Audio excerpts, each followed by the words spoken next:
శ్రీ గురుభ్యో నమః. హరి ఓం. ఇప్పుడు మనం చూస్తున్నటువంటిది సతీశ్వర కూపం మరియు సతీశ్వర లింగం. సతీశ్వరుడి యొక్క లింగం అండిది. చూడండి, సతీశ్వర మహాదేవ్ ఈ యొక్క గొప్ప క్షేత్రం అండి, కాశీ క్షేత్రం. అంటే ఇలాంటివి అనేకమైనటువంటి లింగాలు ఉన్నాయి.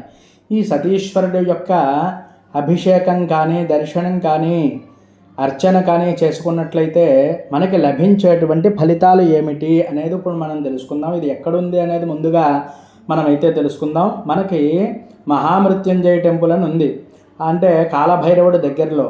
అటువైపు వెళుతూ ఉంటే రత్నేశ్వరుడు అనేటువంటి రత్నకూపం ఎదురుకుండా ఈ యొక్క సతీశ్వర కూపం, సతీశ్వరుడు. ఈ యొక్క సతీశ్వర లింగాన్ని కనుకను మనం అర్చన చేసుకున్నా, దర్శనం చేసుకున్నా, వివాహం కాని వారికి తప్పకుండా వివాహం అవుతుంది. ఇక్కడ ఒక్కసారి అభిషేకం చేసుకుంటే అండి, అందరూ కూడా గుర్తుపెట్టుకోండి, చాలా గొప్ప లింగం అన్నమాట ఇది. అంతేకాకుండా అండి, ఇది చాలా గొప్ప లింగం అని ఎందువల్ల చెప్పబడింది, కాశీఖండంలో కూడా ఈ లింగానికి చాలా ప్రాచుర్యం అది కూడా ఉంది. అంతేకాకుండా మనకి సతీదేవి కోసం అందరికీ తెలుసు కదా, సతీదేవి కూడా ఇక్కడ మనకి చెప్పబడుతోందండి కాశీఖండంలో కూడా గొప్పగా. సతీశ్వర లింగమపి తత్రైవ కాశీమండలే పూజిత సతతం తత్ర సతీ తత్వ ప్రదాయక అని చెప్పి.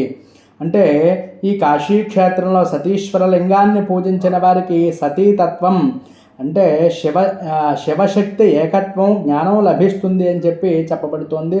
అటువంటి గొప్ప లింగమే ఈ యొక్క సతీశ్వర లింగం.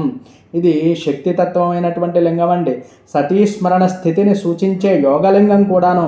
అంటే మనకి కాశీఖండంలోనే కేదారేశ్వరుడు, మృగేశ్వరుడు, నీలకంఠేశ్వరుడు, చంద్రశేఖర లింగాల సరసనే ఈ యొక్క సతీశ్వర లింగం కూడా ప్రస్తావన వస్తుంది.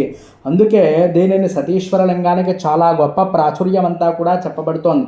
ఈ లింగాన్ని దర్శించినంత మాత్రానే దాంపత్య సుఖం, సౌఖ్యం, పాప విమోచనం, అలాగే జ్ఞానసిద్ధి, పరివార సౌఖ్యం కూడా లభిస్తుంది అని చెప్పి చెప్పబడుతోంది.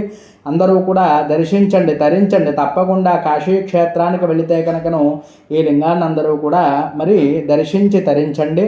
ఓం సతీశ్వరాయ నమః అంటూ అందరూ కూడా జపాన్ని చేసుకుంటూ ఉండండి. అంతేకాకుండా ఇంకో శాస్త్రవచనం కూడా ఉంది, సతీశ్వర దర్శన మాత్రాత్ పాపానాం నాశనం భవేత్, సతీతత్వం సమాప్నోతి ముక్తి సాయుజ్యతాన్ నరహ అని చెప్పి.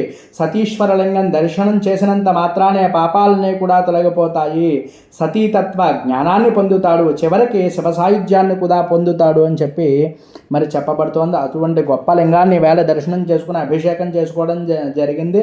అందరూ దర్శనం చేసుకోండి. హరి ఓం తత్సతు. స్వస్తి.